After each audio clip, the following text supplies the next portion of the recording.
Welcome to the Deep Dive. We take fascinating research, unpack it, and give you the key takeaways, a real shortcut to getting up to speed.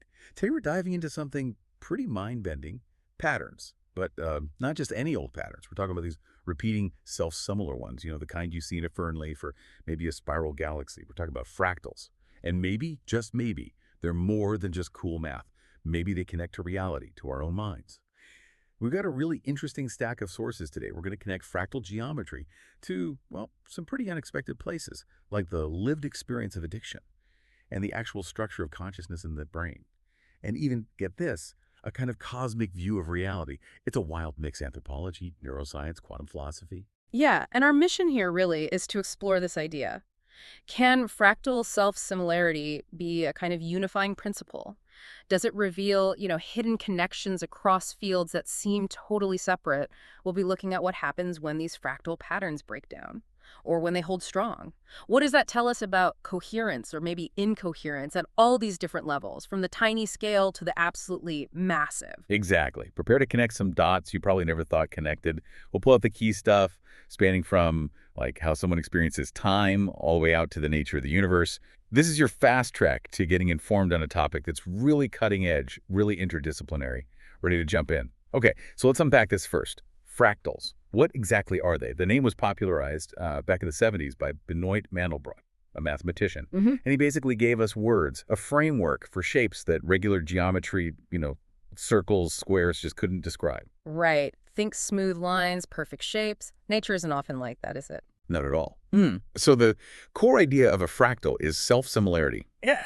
Which means if you zoom in on a tiny piece of it, it looks surprisingly like the whole thing, or like other parts of it, no matter how close you get. Yeah, the classic example is a fern leaf, right? Each little frond is like a mini version of the whole leaf. Or that Romanesco broccoli with the spirals within spirals. Exactly. It just keeps repeating smaller and smaller. It's a fundamental organizing principle, not just decoration.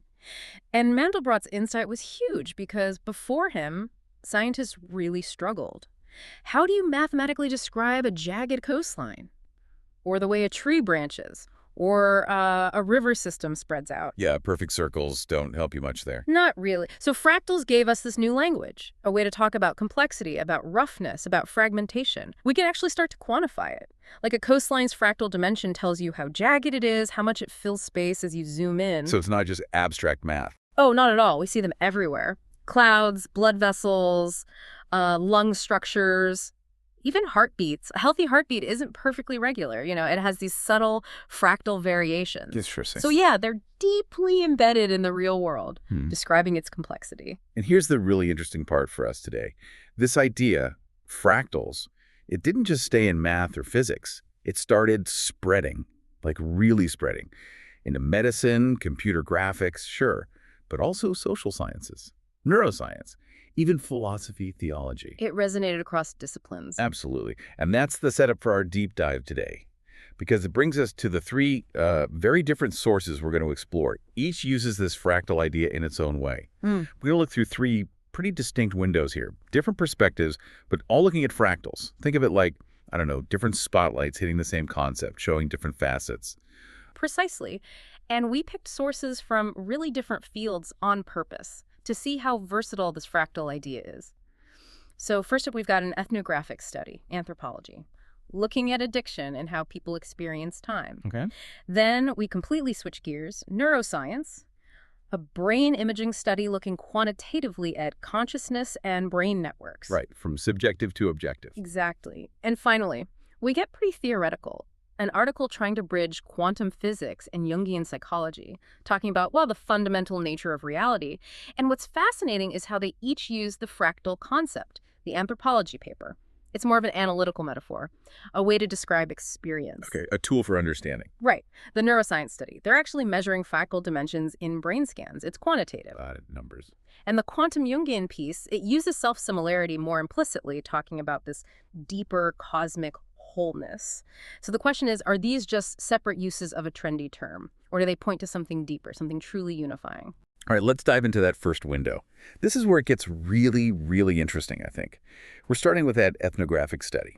Fractals for an ethnography of time and addiction. It's by Laura Rowe and her colleagues, and it's based on really in-depth work interviews, observations with people using heroin and other substances in Scotland. It fundamentally challenges how we usually think about time, as this straight line moving forward. Yeah, Rowe and her team argue that for people experiencing addiction, their lived sense of time, their temporality, isn't linear at all. It's recursive, self-similar. They describe how time can feel like it splinters, or it slows right down, or speeds up uncontrollably. Sometimes it feels like it just disappears. Wow. But even with all that fragmentation, recurring patterns emerge, cycles, loops. So they call it time as fractal. It's a way to grasp these nonlinear experiences, these fragmented loops, that a simple timeline just can't capture. It's not a smooth river. Not at all. More like eddies, whirlpools, patterns repeating themselves, trapping people in cycles that echo over and over again. That paints a really powerful picture. And the study gives some vivid examples. One that really stuck with me was about participants mixing these cocktails, opiates, alcohol, stimulants.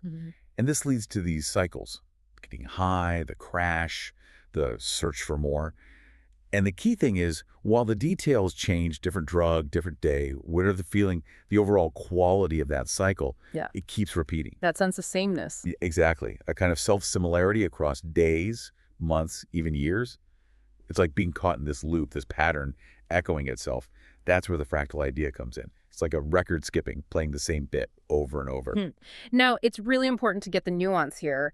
Rowe and her colleagues are using fractal theory primarily as a metaphor. It's a descriptive tool, an analytical lens. It's not like they're calculating a fractal dimension for someone's time perception. No equations involved? Exactly. And they're very upfront about that. They acknowledge how tricky it is to apply mathematical concepts directly in anthropology. And they're also super careful, rightly so, not to let this fractal metaphor obscure the really critical context. Like the social and economic factors. Precisely. Trauma, poverty, social exclusion, punitive drug policies. These aren't just background noise. They actively shape and shatter people's experience of time. So the study stays qualitative. It's about understanding the lived experience, not just measuring patterns. Correct, but it offers a really profound way to think about that experience.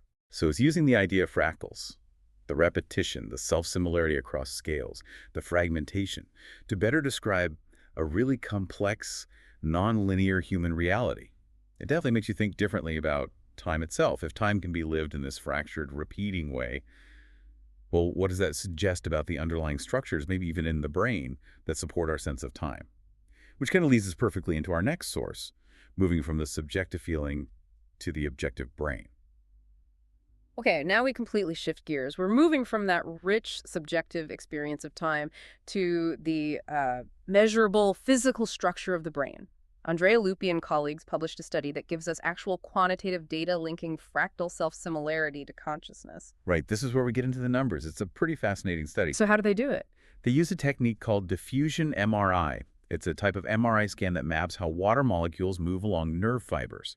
And from that, they could reconstruct the brain's structural connectome. The wiring diagram, basically. Yeah. Exactly. The physical pathways, the highways connecting different brain regions.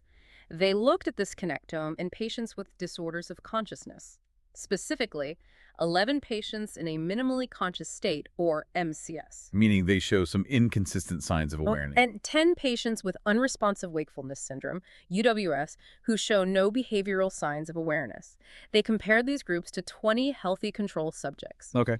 Then, and this is the key part, they used algorithms to measure the fractal dimension of these brain networks, which is basically a number that quantifies how complex and self-similar the network structure is across different scales, how much detail is nested within detail. And the results were pretty striking. They found that the fractal dimension of these structural brain networks was significantly lower in patients with consciousness disorders, both MCS and UWS, compared to the healthy controls. Their brain wiring was, in a sense, less complexly organized. Less fractal. Less fractal. But here's the really crucial finding, the nuance. They looked specifically at patients who showed covert consciousness. Right. Aware, but can't show it outwardly.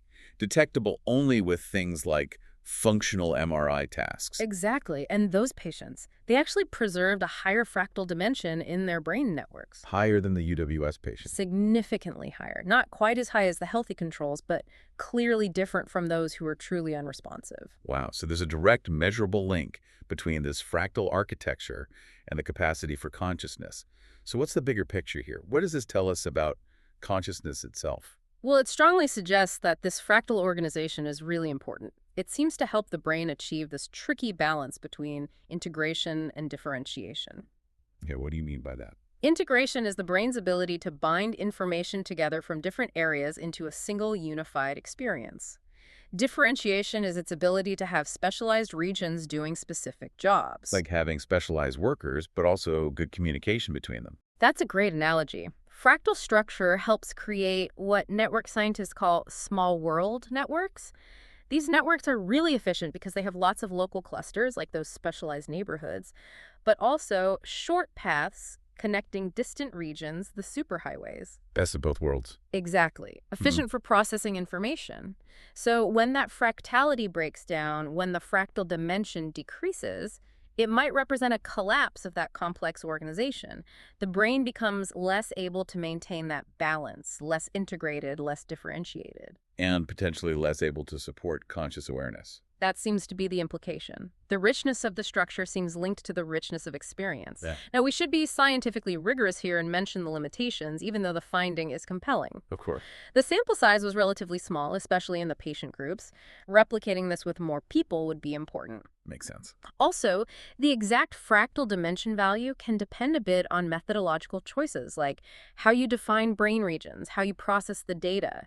Consistency is key in future studies. Right. And, the classic correlation versus causation issue. Does reduced fractality cause loss of consciousness, or is it just a marker of the underlying brain injury? We can't say for sure from this study alone. Exactly. Plus, they looked at the structural wiring, how functional networks' patterns of activity over time behave might be different, might add another layer. Still, it's powerful quantitative evidence connecting brain structure, fractals, and consciousness. Absolutely. It moves the idea beyond just a metaphor. All right, prepare yourselves. We're now venturing into some seriously deep, philosophical, maybe even spiritual territory with our third source. This one really pushes the boundaries, trying to connect science and, well, something more numinous. It's a theoretical article by Diogo Valadas Ponte and Lothar Schaefer called Carl Gustav Jung, Quantum Physics and the Spiritual Mind. And yeah, it's pretty wild. It is definitely ambitious. Their core idea is, well, it's profound. They argue that if you look closely at both quantum physics and Jung's analytical psychology, both seem to point towards something unexpected. They suggest there's a kind of non-material cosmic background to reality. Not just empty space. No, not empty. Composed of invisible forms, potentials, what Jung called archetypes. And they argue these forms are fundamentally thought-like, not thing-like. Pure information, potentiality. Okay. And these forms, these archetypes, have the potential to manifest, to actually appear and act within our everyday empirical world. It's not just an idea. They see it as fundamental to reality's structure. And from that starting point, they reach an even more radical conclusion. They propose that the material world we experience, it's actually an emanation, something flowing out of this deeper cosmic realm of potentiality. So reality isn't fundamentally solid stuff. According to them, no. It emerges from something non-material, something more like information or thought. And here's the really big one. They suggest consciousness isn't just something that happens inside individual skulls. They propose it's a cosmic property. The universe itself is conscious. Or at least infused with a kind of proto-consciousness, yeah. That the potential for consciousness is woven into the fabric of existence. This connects directly to Jung's idea of the collective unconscious, those universal archetypes, and even older ideas like the unus mundus, the unified reality underlying everything. Wow. Okay, that's huge. But how on earth do they connect that to quantum physics? I mean, isn't physics usually about particles and forces? Very material stuff. Well, they argue that quantum physics itself undermines classical materialism. Think about electrons. Quantum mechanics doesn't describe them just as tiny balls. They're also described as probability waves. Right, waves of chance. Sort of. Waves representing the potential for the electron to be found somewhere or have a certain property. These waves aren't physical things in the old sense. They're more like Information patterns, energetic possibilities. They only collapse into definite particles when measured or observed. The act of looking changes things. Exactly. So Ponte and Schaefer argue that the very basis of matter is, in a way, non-material. It's these standing waves of probability encoding information. These waves themselves don't have mass or energy in the classical sense. They are information. So the tangible world emerges, they say, from the interference patterns of these invisible informational waves. Reality arises from potentiality. And then they draw this striking parallel to Jung. They say Jung's archetypes are like those wave patterns in the cosmic potentiality. Universal patterns of meaning. Yes. Just like quantum waves combine to create matter, these archetypal forms manifest in our psyches. We see them as symbols in dreams, themes in myths, the underlying structures in our psychological development. They're universal across cultures. Okay, I see the analogy. So, from this viewpoint, Jung's idea of individuation becoming a whole, integrated self isn't just psychological housekeeping. It's seen as reconnecting with this cosmic whole, aligning your personal consciousness with these fundamental archetypal patterns of the universe. Becoming attuned to that deeper reality. Precisely. It's a vision of a universe filled with meaning, pattern, and potential consciousness. It is definitely a mind-bending synthesis. And we absolutely have to acknowledge this is highly speculative. Right? Oh, absolutely. Highly. Critics would likely call it metaphysics, not science. Yeah. Maybe mystical. Yeah. Maybe unfalsifiable. Because how do you measure this cosmic potentiality? For sure. And the link between quantum probability waves and Jungian archetypes, is it a true equivalence or a powerful metaphor? That's debatable. Does potentiality in physics really equal archetype in psychology? And saying the universe is conscious just because quantum waves seem informational? Yeah. That's a massive philosophical leap. A huge leap. It goes way beyond standard scientific interpretations. Even if you take it as a thought experiment, maybe not literal truth. Right. Even then, it's fascinating because it opens up new ways to think. It challenges our assumptions about materialism, about where consciousness fits in. And it makes you wonder, could the fractal patterns we see in the brain or in the experience of time be echoes or manifestations of these deeper, universal, self-similar patterns they're talking about? That's the provocative question it leaves us with. Okay, so we've peered through three very different windows: the lived, fractured time of addiction, the measurable fractal architecture of the conscious brain, and this very speculative cosmic view linking quantum physics and archetypes. What ties them together? It seems like the recurring theme, despite all the differences, is the importance of these self-similar patterns. Exactly. Whether you call it fractality, recursion, self-similarity, this kind of nested, repeating structure seems crucial for coherence, for complexity, for healthy functioning. And conversely, when these patterns break down, that seems to signal problems: pathology, fragmentation, disconnection. Yes, and the essay that synthesizes these sources really leans into that. It suggests maybe self-similarity across scales isn't just a coincidence we see everywhere. Maybe it's a necessary condition for things to hold together coherently, whether it's neurons firing, society's functioning, or maybe even the universe itself. Like fractals are a fundamental blueprint. So let's trace some of those connections. First, back to addiction and brain health. Rowe et al. Showed us time becoming fractured, recursive, loop-like. Could that subjective experience, that fractal temporality, be the feeling of disrupted neural patterns? That makes intuitive sense. If Luby's study is right and brain fractality underpins consciousness and our ability to weave experiences into a coherent story, a sense of self, then maybe chronic substance use literally disrupts that fractal organization in the brain. Right. Leading to a reduced ability to integrate experiences. Time feels broken because the neural machinery that constructs smooth narrative time is itself less complexly organized, less fractal. That feeling of losing yourself in addiction, maybe as breakdown of neural fractality, a loss of temporal integration. It provides a potential bridge between the subjective report and the objective brain measure. And if that's true, think about the therapeutic possibilities. Could interventions that help restore neural fractal complexity actually help people recover? Could they help rebuild that integrated sense of time and self? Like what kind of interventions? Well, maybe mindfulness meditation. Training awareness of mental patterns could help reorganize them into more adaptive, perhaps more complex fractal structures. Okay. Or maybe something like psychedelic-assisted therapy. Early hints suggest psychedelics might temporarily increase brain complexity, increase entropy, allowing the system to break out of rigid loops and maybe settle into new, healthier patterns. Interesting. Potentially resetting the system. Potentially. Or even neurofeedback, training brainwaves directly towards patterns associated with more optimal fractal organization. These are speculative, of course, but exciting avenues for research. Yeah, it definitely points towards really cool cross-disciplinary studies. Yeah. Imagine combining brain imaging to measure fractality with those rich ethnographic interviews about time perception. And maybe adding wearable sensor data on daily patterns. Exactly. Really bridging the quantitative and qualitative, moving beyond metaphor to find measurable links and maybe even targets for treatment. Okay, second connection. That finding about covert consciousness, people being aware but unable to show it, yet having higher brain fractality, that resonates so strongly with the Conte and Schaefer idea of consciousness as a cosmic property. It feels like their brains are still tuned in somehow. It really does. If you think of consciousness less as a thing produced by the brain and more as a pattern that complex self-similar networks can participate in, Okay. then maybe fractal dimension is like a measure of how well a system, like the brain, can resonate with or tap into that larger cosmic potentiality. The more complex and self-similar the brain's structure, the more bandwidth it has for consciousness. Like a better antenna. Kind of, yeah. A better receiver for this universal signal, if you will. So when fractality collapses, like in UWS, the brain system becomes too simple, maybe too ordered or too chaotic. It loses that intricate structure.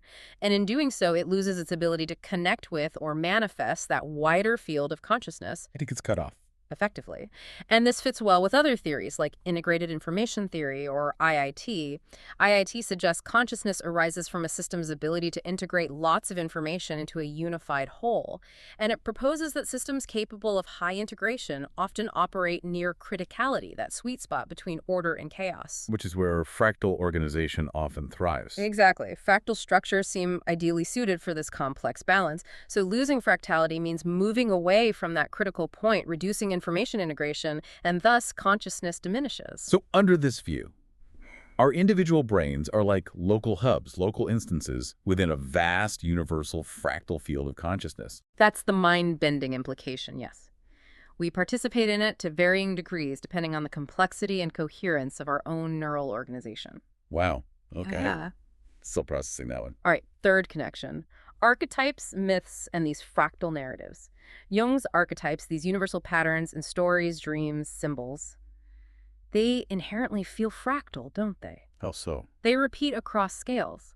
The core pattern, like the hero's journey, stays recognizable, but it generates infinite variations in individual myths or lives, self-similar yet unique each time. Okay, yeah, I see that. Like the same theme played in different keys with different instruments. Precisely. And thinking back to the addiction ethnography, Rowe et al. Hinted at this kind of narrative fractality. Individual stories echoing collective patterns, trauma, relapse, hope. Each person's unique struggle reflects a larger, self-similar pattern seen across many lives touched by addiction. Yes. Or think about how myths themselves spread through cultures. They adapt, change details, but the core archetypal structure often persists, like a narrative fractal propagating through time and space. Now connect that back to Ponte and Schaffer's quantum Jungian ideas. If individuation is about aligning your personal story with the deeper, archetypal, self-similar patterns of the universe, that cosmic whole, Becoming part of that larger pattern. right, then maybe addiction or other states of being stuck represent a kind of failed individuation, a repetitive loop. A fractal pattern that isn't evolving, isn't integrating complexity. Stuck repeating the same small part of the pattern over and over. Exactly. Lacking progression, lacking connection to the larger whole. And this has real implications for therapy again, doesn't it? It does. It suggests therapies that work with archetypes like Jungian analysis, exploring dreams and symbols, might be helping people reconnect with those deeper universal patterns. Or maybe even psychedelic therapy, which often brings up archetypal imagery and insights. Potentially, yes. These approaches might help break those rigid, repetitive fractal loops of thought and emotion, allowing new, more complex, more integrated patterns narratives to emerge, helping align the personal story with a larger, healthier archetype.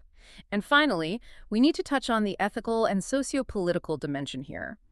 If fractal complexity is a marker of health, of coherence, of well-being in minds, brains, maybe even societies, then conditions that actively erode that complexity, they can be seen as contributing to a kind of systemic fractal breakdown. Mean things like poverty, trauma, harmful policies. Exactly. Systemic issues that flatten lives, reduce options, create rigid and stressful environments, disconnect people. These aren't just unfortunate circumstances. They actively work against the kind of intricate, multi-scale complexity that seems to characterize health. They can induce fragmentation. Which brings us right back to that crucial caution from Rowe et al.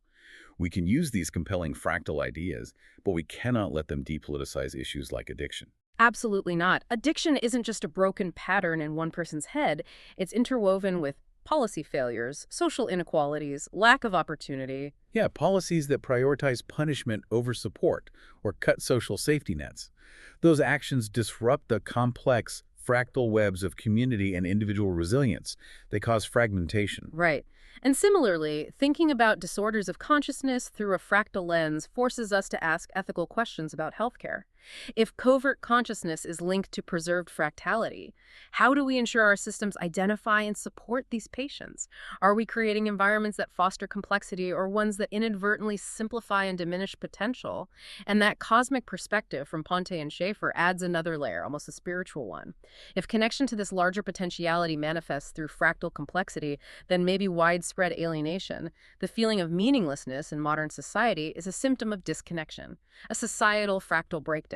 It suggests that policies need to recognize interdependence, how local actions ripple outwards, how global forces impact local lives in repeating ways.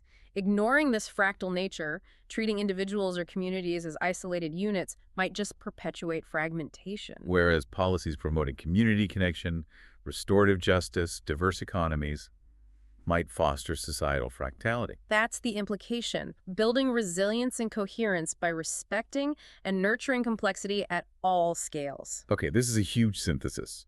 And like any bold idea, it's going to have questions, critiques. We need to address those to keep things rigorous. Definitely. Let's start with the anthropology paper on addiction and time. The main critique, as we said, is using fractals metaphorically, not mathematically. Right, how do you measure the fractal dimension of time perception? Well, the way forward isn't to ditch the metaphor if it's insightful, but to try and ground it. Future research could use time series analysis, track actual substance use patterns, mood shifts recorded daily, maybe activity levels from wearables over long periods. Looking for repeating patterns at different timescales. Exactly.